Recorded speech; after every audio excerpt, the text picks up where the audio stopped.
नमस्कार दोस्तों, आज हम डीसी मोटर के अंदर मोटर के प्रकार से संबंधित प्रश्न सीरीज हल करेंगे। वो प्रश्न जो वर्तमान में एग्ज़ामों में आए हुए हैं, यानी जो पिछले एग्ज़ामों में आए हुए हैं, वो प्रश्न हम हल करेंगे। तो आज अपना रहेंगे प्रश्न डीसी मोटर के प्रकार से संबंधित। अपना पहला प्रश्न है, एक 230 वोल्ट डीसी श्रेणी मोटर में 40 एम्पीयर की धारा प्रवाहित होती है।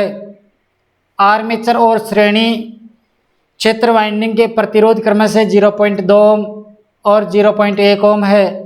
ब्रश पर वोल्टेज ज्ञात कीजिए। कोई श्रेणी मोटर है, किस प्रकार से है, देखो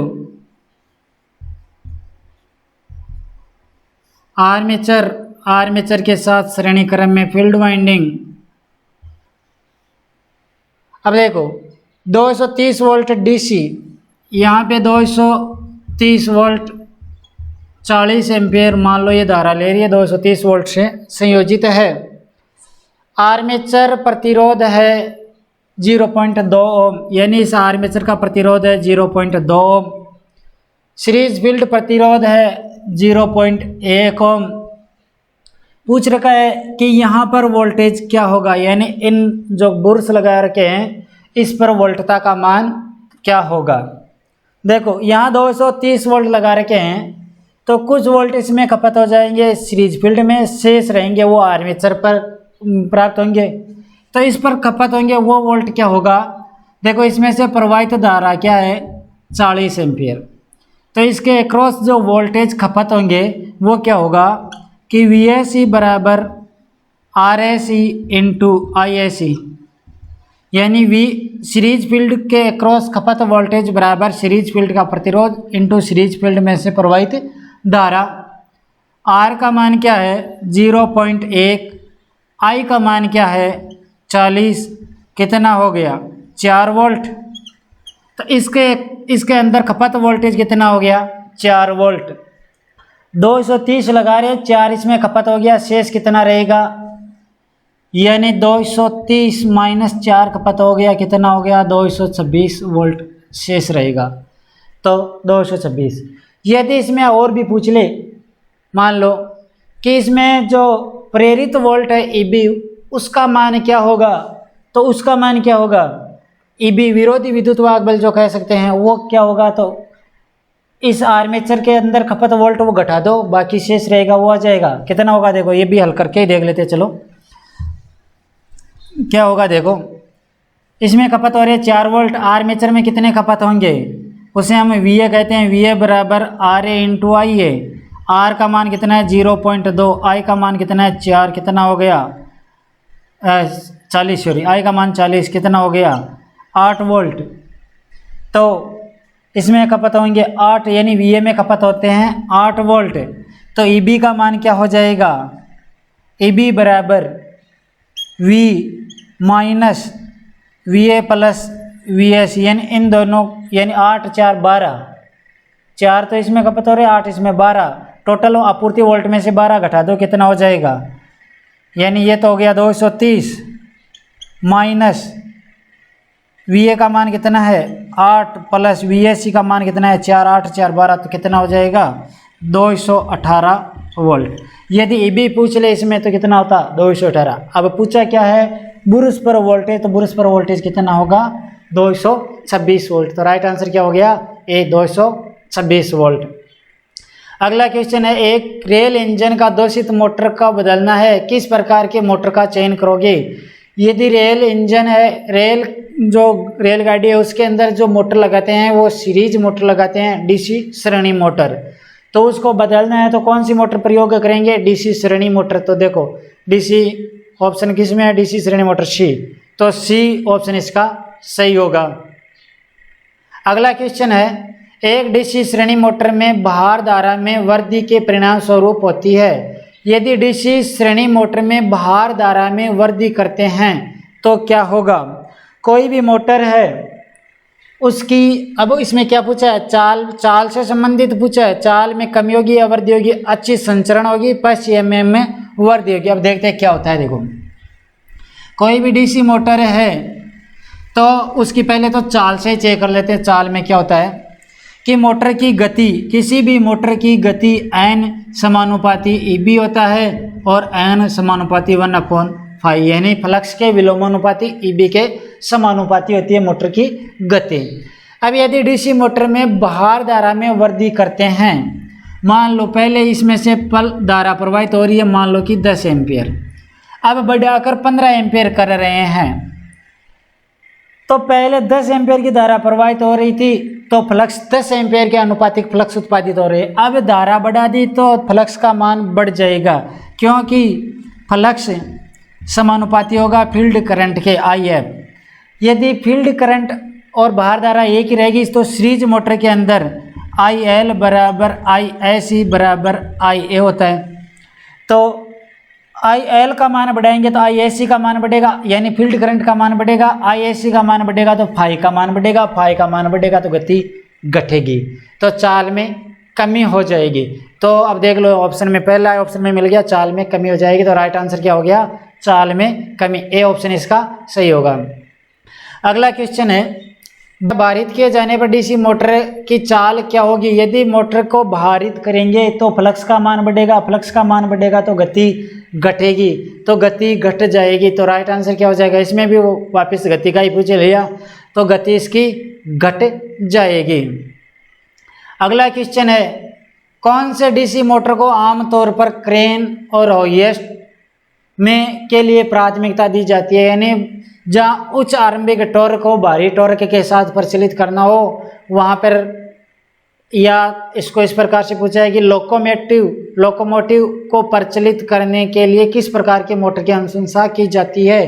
तो यानी जो क्रेन है, होइस्ट है या लोकोमोटिव है, इनके लिए श्रेणी मोटर प्रयोग करते हैं, क्योंकि श्रेणी मोटर का स्टार्टिंग टॉर्क बहुत ज़्यादा उच्च होता है, तो उच्च स्टार्टिंग टॉर्क वाली मोटर प्रयोग करते हैं। तो इसमें राइट आंसर क्या हो जाएगा, डीसी श्रेणी मोटर, यानी डी ऑप्शन इसका सही हो जाएगा। अगला है, कर्षण उद्देश्य के लिए किस प्रकार की दिष्ट धारा मोटर का प्रयोग किया जाता है, या कर्षण या ट्रैक्शन कार्य के लिए किस प्रकार की मोटर का प्रयोग करते हैं। तो ये भी यानी उच्च स्टार्टिंग टॉर्क वाली मोटर होगी। तो उच्च स्टार्टिंग टॉर्क वाली मोटर कौन सी होती है, जिसका स्टार्टिंग प्रारंभिक टॉर्क बहुत ज़्यादा उच्च होता है, वो है डीसी श्रेणी मोटर। तो इस काम के लिए भी डीसी श्रेणी मोटर का प्रयोग करेंगे। तो राइट आंसर क्या हो जाएगा, डीसी श्रेणी मोटर।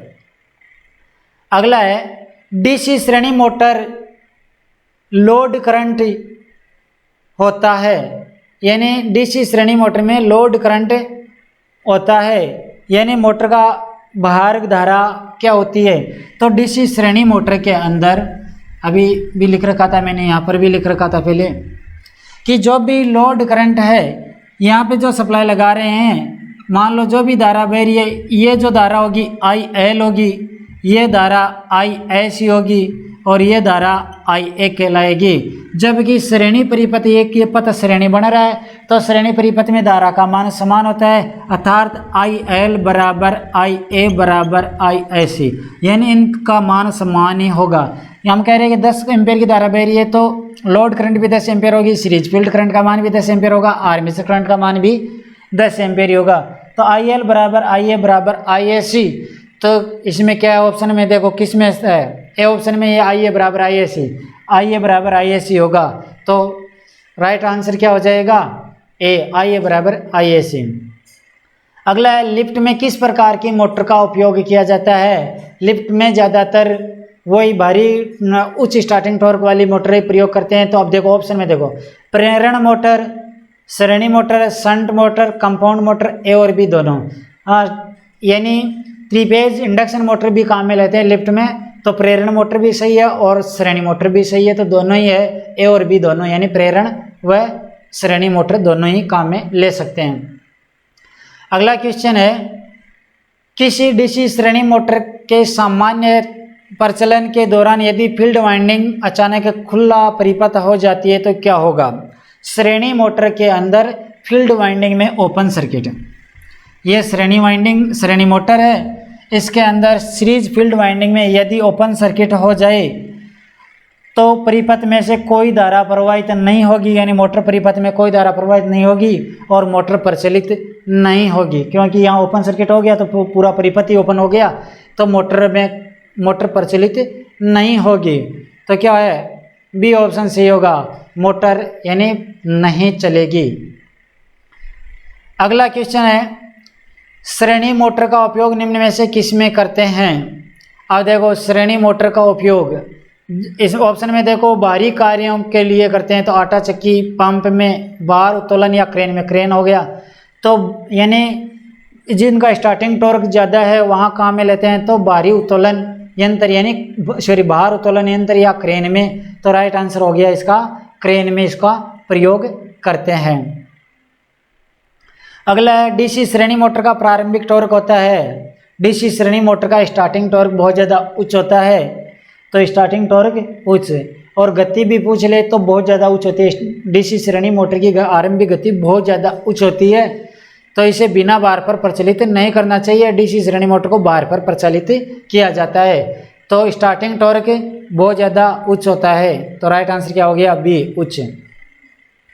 अगला क्वेश्चन है, कौन सी मोटर में अधिक परिवर्तन बल आघूर्ण होता है, यानी स्टार्टिंग टॉर्क किस मोटर में ज़्यादा होता है। स्प्रिंग मोटर, पिंजर मोटर, प्रेरण मोटर, डीसी श्रेणी मोटर, तो इनमें से श्रेणी मोटर का ही रहेगा उच्च। तो श्रेणी मोटर का स्टार्टिंग टॉर्क या परिवर्तन बल आघूर्ण बहुत ज़्यादा उच्च होता है, तो डी। बिना बार पर डीसी श्रेणी मोटर को प्रारंभ नहीं करना चाहिए, क्यों, यानी एक डीसी श्रेणी मोटर उसको बार पर ही प्रचलित करना चाहिए, बिना बार पर प्रचलित नहीं करना चाहिए। अब देखो क्या है, प्रारंभिक बलागुण विकसित नहीं होगा, बिना बार के प्रारंभ होने में असफल होगी, खतरनाक उच्च गति पर संचालित होगी, स्टेटर घुमाव को जला देगा। तो इसमें क्या हो जाएगा, बहुत ज़्यादा स्टार्टिंग गति इसकी उच्च होती है, अतः इसको बिना बार पर प्रचलित नहीं करना चाहिए, बार पर ही प्रचलित करना चाहिए। तो राइट आंसर क्या हो जाएगा, खतरनाक उच्च गति पर संचालित होगी, इसलिए इस मोटर को बिना बार पर प्रचलित नहीं करना चाहिए। अगला क्वेश्चन है, डीसी श्रेणी मोटर में वी, ईबी और आईए के मध्य संबंध क्या है। वी, ईबी और आईए, डीसी श्रेणी मोटर, देखो यहाँ जो लगाते हैं वो वी, इसमें से प्रवाहित धारा आईएल, इसमें से प्रवाहित धारा आईएसी, इसमें से प्रवाहित धारा आईए, इसके द्वारा खपत वोल्टेज वीएसी, इसके द्वारा खपत वोल्टेज वीए। अब देखो क्या दे रखा है, वी और ईबी से तुलना करनी है, या तो वी या ईबी।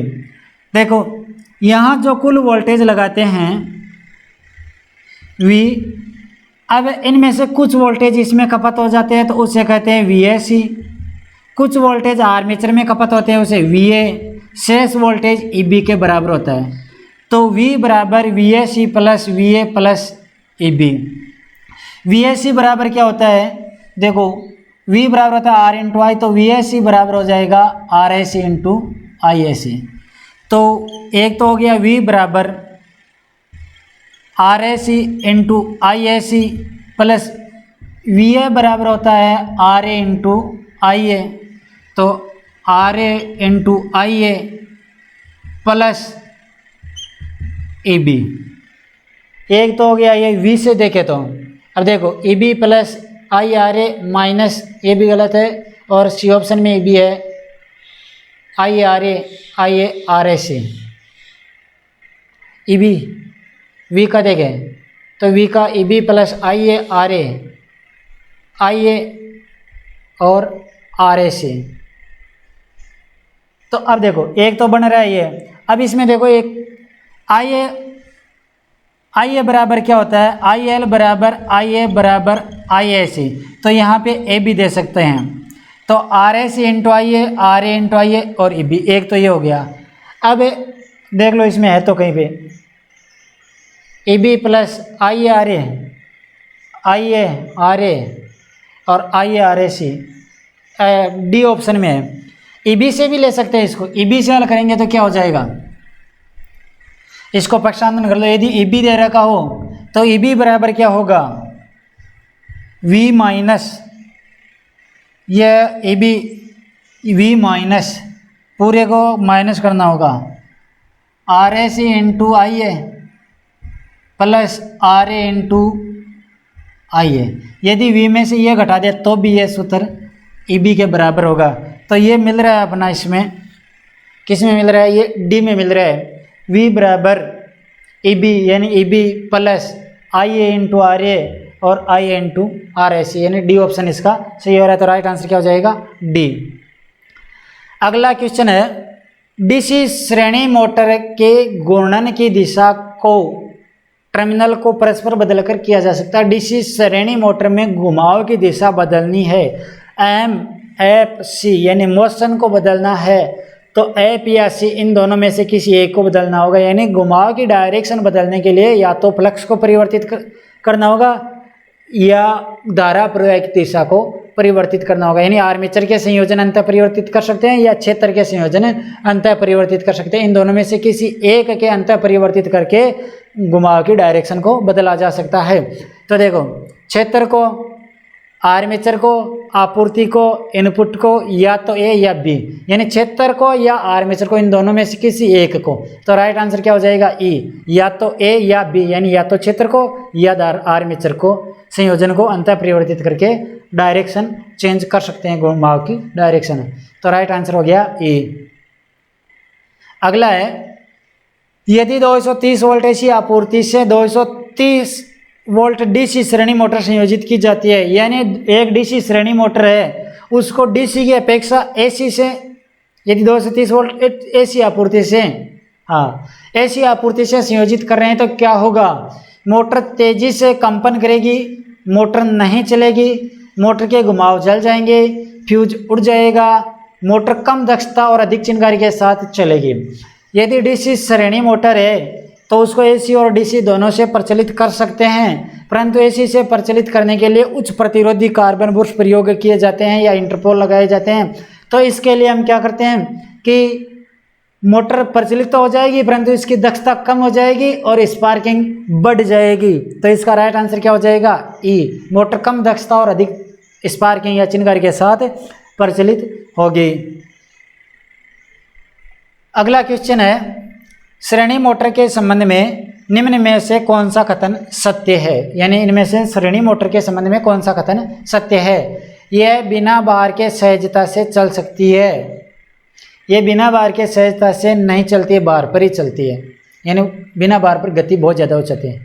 इसका बलागुण खराब होता है, नहीं स्टार्टिंग बलागुण बहुत उच्च होता है। इसकी चाल लगभग नियत रहती है, नहीं स्टार्टिंग में उच्च गति, भार पर परिवर्तित गति होती है या घट जाती है।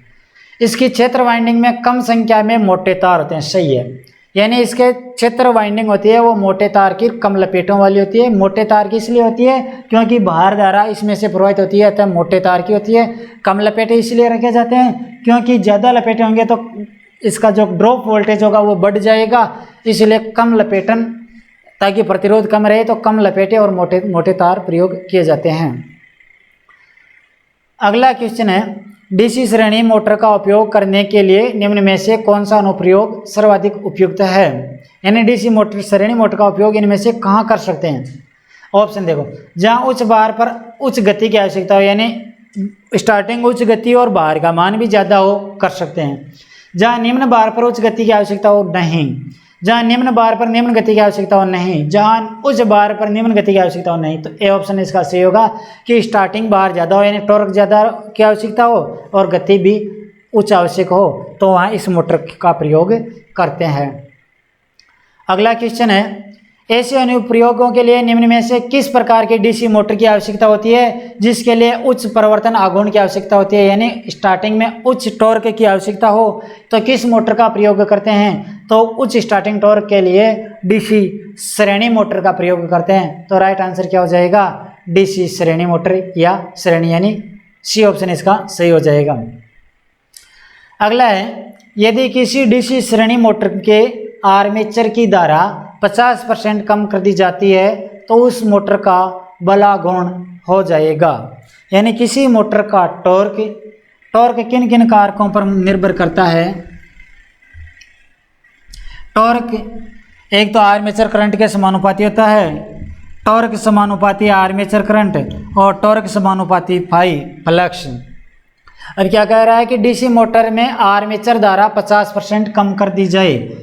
जो पहले जो धारा है उनमें से 50% की कमी करें। मान लो कि 10 एम्पेयर की धारा प्रवाहित हो रही है, ये जो धारा ये भी 10 एम्पेयर की धारा है, ये भी 10 एम्पेयर की धारा है।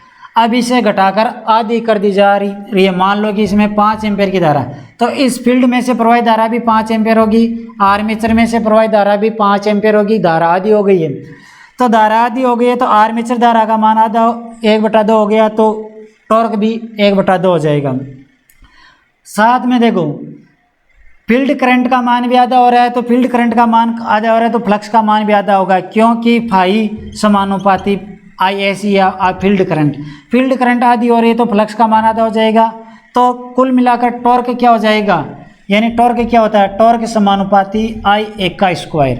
कब तक, जब तक जो क्षेत्र है वो संतृप्त अवस्था में न आ जाए, यानी फील्ड है वो संतृप्त अवस्था में न आ जाए, तब तक टॉर्क आर्मेचर करंट के वर्ग के समानुपाती होता है। क्योंकि एक अनुपातिक तो इसके होता है और अनुपातिक इसके होता है, फलस्वरूप दोनों ही समानुपात, यानी धारा का मान घटेगा या बढ़ेगा जो भी है, तो ये बढ़ेगा तो ये भी बढ़ेगा, घटेगा तो घटेगा। फलस्वरूप टॉर्क है आर्मेचर करंट के वर्ग के समानुपाती होता है। अर्थात 50% कम कर देते हैं तो 1/2 है, तो 1/2 का स्क्वायर यानी 1/4 गुना हो जाएगा। तो यानी पहले जो मान है उसका 25% हो जाएगा, यानी 1/4 हो जाएगा। दुगुना कर रहे हैं तो 4 गुना हो जाएगा, आधा कर रहे हैं तो 1/4 हो जाएगा, तो पिछले मान का 25% हो जाएगा। और यदि यही बोलते हैं कि दुगुना कर दिया जाए तो क्या होगा, फिर 4 गुना हो जाता। अगला क्वेश्चन है, डीसी श्रेणी मोटर में बल आघूर्ण किस प्रकार परिवर्तित होता है। टॉर्क किस पर निर्भर करता है, इन दोनों कारकों पर निर्भर करता है। टॉर्क आर्मेचर करंट के समानुपाती होता है, फ्लक्स के भी समानुपाती होता है। तो देखो आर्मेचर धारा के अनुक्रमांत में, आर्मेचर धारा के व्युत्क्रमानुपात में, यानी आर्मेचर धारा के समानुपात में, आर्मेचर धारा के विलोमानुपात में, आर्मेचर धारा के वर्ग के अनुपात में, आर्मेचर धारा के वर्ग के विलोमानुपात में। अब देखो डीसी श्रेणी मोटर है, उसका टॉर्क आर्मेचर धारा के समानुपाती होता है, परंतु प्रारंभिक में क्या होता है, जब तक चुंबक संतृप्त अवस्था में नहीं रहती है तब तक आर्मेचर करंट के वर्ग के समानुपाती होता है। क्योंकि अनुपाती की फ्लक्स बढ़ेगा और अनुपाती की आर्मेचर करंट बढ़ेगा, तो क्या हो जाएगा, टॉर्क आर्मेचर करंट के वर्ग के समानुपाती हो जाएगा। तो इसमें राइट आंसर क्या हो जाएगा, आर्मेचर धारा के वर्ग के अनुक्रमानुपात में, यानी वर्ग के अनुपातिक। अगला क्वेश्चन है, इलेक्ट्रिक ट्रेन पहाड़ी के नीचे उतरते समय डीसी मोटर किस रूप में कार्य करती है। कोई ट्रेन है वो पहाड़ी से नीचे उतर रही है, तो मोटर एक जनरेटर की भांति काम करने लग जाएगी, क्योंकि मोटर है वो, यानी ट्रेन के जो वेग या जो गति है उसके कारण उसकी गति बढ़ जाएगी, यानी वो घूर्णित, उसके कारण घूर्णित होने लग जाएगी। फलस्वरूप यह एक जनरेटर की भांति काम करने लग जाती है। तो डीसी श्रेणी जनरेटर की भांति काम करने लग जाती है।